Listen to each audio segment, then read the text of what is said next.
بسم اللہ الرحمن الرحیم۔ الصلاۃ والسلام علیک یا سیدی یا رسول اللہ، الصلاۃ والسلام علیک یا سیدی یا حبیب اللہ۔ دوستو، میں مشتاق آفتاب، آپ یوٹیوب اور فیس بک پیج پہ دیکھتے ہو۔ حقیقت تو یہ ہے دوستو، مرکزی سرکار کی طرف سے فی الحال زبانی طور پر وہ بل پاس ہو چکی ہے جس بل کی راہ سے جو بھی کوئی سیاستدان جموں کشمیر میں 1 ماہ تک بند رہے گا، اس کو اقتدار میں رہنے کا کوئی حق نہیں بنتا ہے یا کوئی جواز نہیں بنتا ہے۔ اب اس بل کو صدر کے پاس بھیجا جائے گا، 100% گارنٹی کے ساتھ وہ اس بل پر دستخط کریں گے، یعنی کہ پاس ہو جائیں گے۔ مرکزی اور مودی سرکار صاف صاف یہ کیوں نہیں کہتا ہے کہ جموں کشمیر کے سیاستدانوں کے لیے پنجرہ تیار کیا گیا ہے اور ان کے اگلے پیچھے گناہوں کو عنقریب سزا ملنے والا ہے۔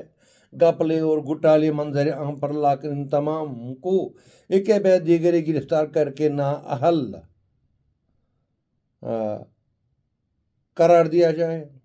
جہاں تک اس بل کا تعلق ہے، ہمیں ایک بہت بڑی بات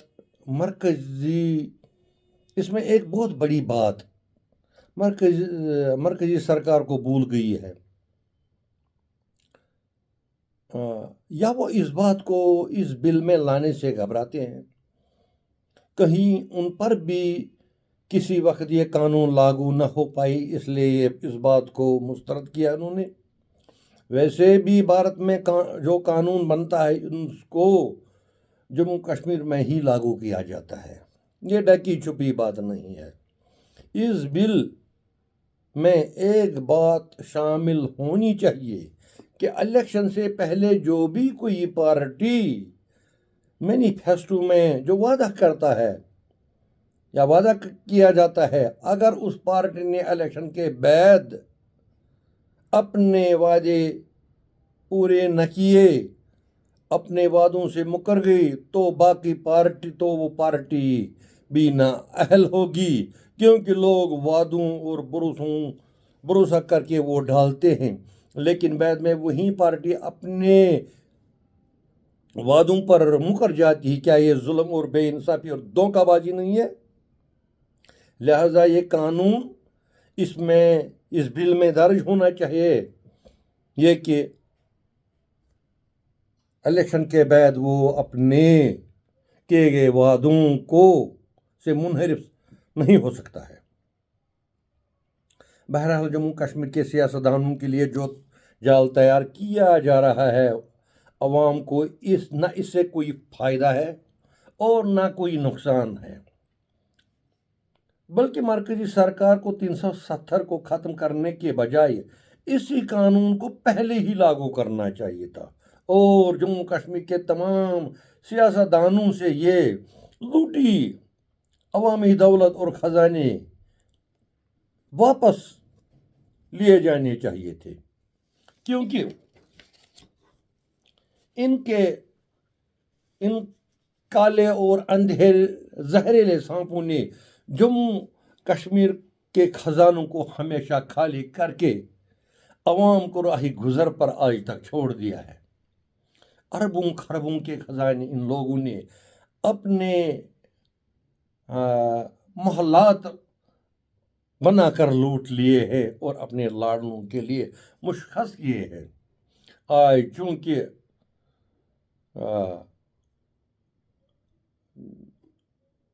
چونکہ دہر سے صحیح، لیکن قانون کا سکنجہ ان کے لیے تیار کیا گیا ہے، لیکن ان میں مرکزی سرکار کی نیت پر شک شبہ پیدا ہو رہا ہے، کیونکہ بی جے پی وادی کشمیر میں بالکل خالی ہے۔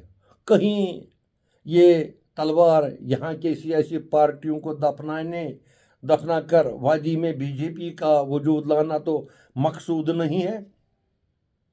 کہیں مرکزی سرکار اسی انتظار میں تو نہیں کہ کب بی جے پی کی سرکار جموں کشمیر میں آئے تب عوام کے لیے کچھ کیا جائے اور تبھی اسٹیٹ ہوڈ یا باقی واپس کیا جائے. وہ تو ایسا ہی آ رہا ہے، آثار ایسے ہی دکھائی دیتے ہیں. موسم بھی آئے روز اسی طرح کی انگڑائی لے رہا ہے، لیکن یہ سمجھ میں نہیں آ رہا ہے کہ بارش ہوگی یا دھوپ. دنیاستان جموں کشمیر کے لوگوں، بالخصوص وادی کشمیر کے عوام کو کوئی موسم آج تک راس نہ آیا. آج تک ہمیں سبوں نے زخم پر زخم دیے، مرہم کسی نے نہیں لگایا. رلایا تو سبوں نے پر ہنسانا بھول گئے. آج تک وقت نمرود نے ہمیں تل کے مارنے اور جلانے کی کوشش کی، لیکن اس کا بچاؤ تھا تو بچایا اس نے، کیونکہ کرم والوں کی بستی میں صدائیں دی بہت ہم نے. کرم والوں کی بستی میں صدائیں دی بہت ہم نے. سبھی نے کھڑکیاں کھولی، کسی نے در نہیں کھولا. یا کشمیری میں اس طرح کا فقرہ ہے: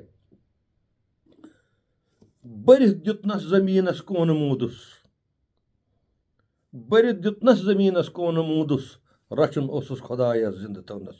مشتاق آفتاب کو اجازت دیجیے. خدا حافظ.